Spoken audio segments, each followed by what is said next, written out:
Coucou tout le monde, on se retrouve pour une nouvelle vidéo. C'est une vidéo que vous m'avez énormément demandé, c'est un truc de malade. Tout le monde me disait tu peux faire une vidéo là-dessus, etc. Et je recevais vraiment énormément de questions sur Instagram ou sur Snapchat, sur mes études, sur mon parcours scolaire. Donc je me suis dit allons faire cette petite vidéo. Et en plus je suis trop heureuse parce qu'il y aura des vidéos un peu plus souvent à partir de maintenant parce que j'ai bientôt fini de passer mon BTS. Et après je suis en grandes vacances, donc je vais grave profiter et je vais grave faire plus de vidéos YouTube parce que j'aurai plus le temps. Donc voilà, je suis trop heureuse de vous dire ça. Et du coup c'est parti. Mon parcours scolaire, on va dire que j'étais assez une bonne élève jusqu'au collège au début. J'avais des bonnes notes un peu partout. En gros ce qui s'est passé c'est que j'étais d'abord dans un collège public pour la 6ème et la 5ème. Donc j'avais 16-17 de moyenne. Et après je suis partie dans un collège lycée privé à partir de la 4ème. Donc c'est clair que mes notes elles avaient un peu descendu. Enfin en mode je suis passée de 16-17 de moyenne à 13-14. C'était toujours bien. Quand je suis rentrée en 4ème, je suis rentrée en 4ème européenne anglais. C'est-à-dire que j'avais une matière, c'était comme de l'histoire en anglais. Et du coup j'avais une heure je crois de plus. 1 heure ou 2 heures de plus par semaine entre midi et 2. Pour cette matière d'anglais on va dire. Mon brevet je l'ai eu avec mention bien je crois si je me rappelle bien. Et ensuite je suis allée au lycée, donc seconde ça allait, j'avais des bonnes notes, j'aimais beaucoup les maths et la physique.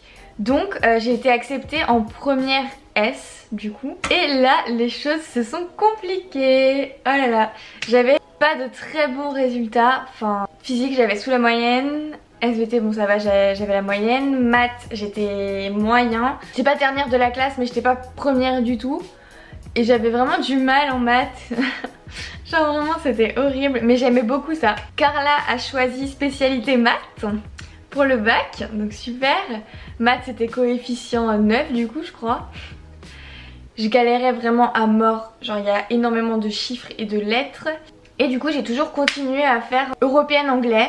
Ce qui m'a permis d'aller à Londres, en Irlande et au Canada. Donc j'étais trop contente parce que pendant mon collège-lycée j'ai fait énormément de voyages. C'était grave intéressant de faire ça et c'était trop bien en fait. Ces voyages ils m'ont trop aidé à grandir on va dire. Et ils m'ont aidé aussi à développer l'anglais et à pouvoir découvrir des gens d'un autre pays et tout. Donc c'était trop cool. Et du coup arrive le moment du bac. J'ai eu des questions sur c'est quoi les conseils pour réviser le bac etc. Donc moi ce que je vous conseillerais c'est de commencer à réviser mais dès maintenant, même si le bac c'est dans... Moi ce qui marche assez bien que moi, après c'est pas obligé de marcher pour tout le monde, c'est de faire des fiches. Ça m'aide mais énormément. Du coup au bac j'avais fait à mort des fiches. J'ai eu mon bac avec mention assez bien. Donc j'étais trop contente parce que je pensais vraiment que j'allais l'avoir tout juste. Et j'ai loupé la mention bien de 0,7 je crois à cause de la philo. C'est la seule note que j'ai eue sous la moyenne, j'ai eu 7 alors que toute l'année j'avais des 15 en philo. Enfin bref, voilà. Et du coup après j'ai décidé de faire totalement autre chose que la scientifique. Je me suis dirigée en BTS commerce international. Déjà je vais vous présenter un peu le BTS commerce international. Je vais répondre un peu aux questions que vous me posez tout le temps. Donc il y a 2 langues à choisir. J'ai choisi espagnol et anglais. Il y a ces 2 langues du coup comme matière. Il y a aussi une matière gestion des opérations import-export. Celle-là c'est la plus difficile. Franchement moi j'ai trop galéré. En fait c'est tout ce qui est calcul de la douane, calcul des transports, les incoterms, les régimes douaniers etc. Donc c'est un peu chaud. Moi j'ai trouvé ça chaud, en plus c'est le plus gros coefficient. Il y a analyse diagnostic des marchés étrangers. Donc ça c'est super intéressant par contre, c'est en gros une étude de marché qu'on fait pour pouvoir nous implanter dans un pays. Enfin bref moi je trouve ça trop intéressant de faire ces études pour savoir si l'entreprise peut bien s'implanter dans le pays ou pas. On a eu aussi prospection, donc ça c'est prospection clientèle, donc recherche de clients etc. Il y a eu aussi outils de gestion, tout ce qui est des calculs, la marge, le prix de vente hors taxe, les calculs de prévision, les bilans de compta. Franchement c'est assez facile, enfin ça va. En plus vu que je sortais de S ça va. Après il y avait éco-droit, donc économie droit. C'était un peu plus difficile pour moi que pour ceux qui avaient déjà fait de l'éco, par exemple ceux qui étaient en ES.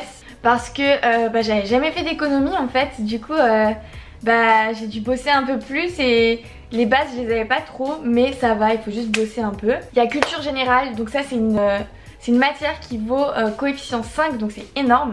Ça vaut autant que les langues, en fait c'est comme du français un peu. C'est des études de texte, des corpus et des écritures personnelles. J'avais aussi négociation. Donc ça c'est grave intéressant, ça veut dire que t'apprends les choses à dire, à ne pas dire, t'apprends comment donner un prix et atteindre ton prix, etc. Il y a encore management comme matière. Perso, moi c'était pas trop mon kiff, enfin, je préférais toutes les autres matières que ça.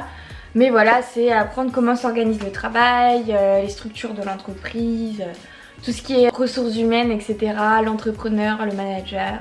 Ce BTS commerce international, ça m'a plu parce que c'était quelque chose de concret en fait. C'était pas que de la théorie, c'était des trucs que, par exemple, si maintenant je vais travailler ou si je sors dans la vie active, bah je saurais par exemple faire une étude de marché. Donc j'ai vraiment aimé. Après, il y en a plein qui me demandaient est-ce que le fait que tu sois en S, ça t'a désavantagé? Ça m'a un peu désavantagé parce que j'avais pas les bases dans certaines matières comme l'éco-droit. Sauf que si tu mets un peu du tien, bah tu y arrives tout le temps, même si tu viens de S et que tu vas faire commerce, ou si tu viens de ES et que tu vas faire des maths, faut y mettre du tien. Et pour ceux qui me demandent si c'était difficile ou pas, le BTS commerce international c'est l'un des plus difficiles, où il y a le plus de matière, le plus de matière à passer au BTS.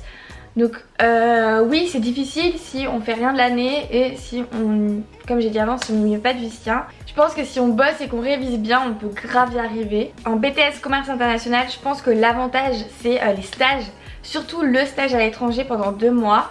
Donc j'ai fait mon stage pendant 2 mois à Malte. Je vous ai fait une vidéo déjà sur mon stage à Malte pour vous expliquer un peu.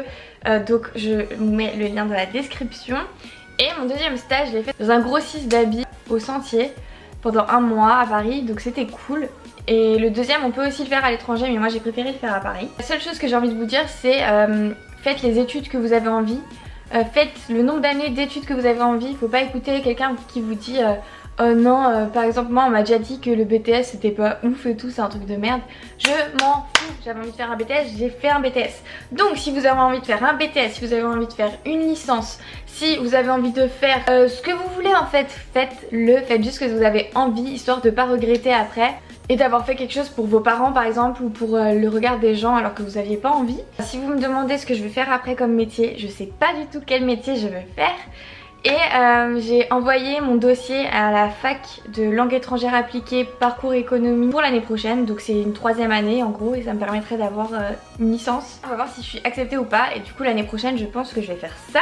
J'espère que cette vidéo vous a plu. Je sais pas si j'ai oublié de vous dire des choses ou s'il y a des questions auxquelles j'ai pas répondu. Mais si c'est le cas, n'hésitez pas à me les poser en commentaire ou sur Snapchat. Mon Snap c'est carlavva1. J'essaie de répondre assez souvent et je vous fais plein de bisous.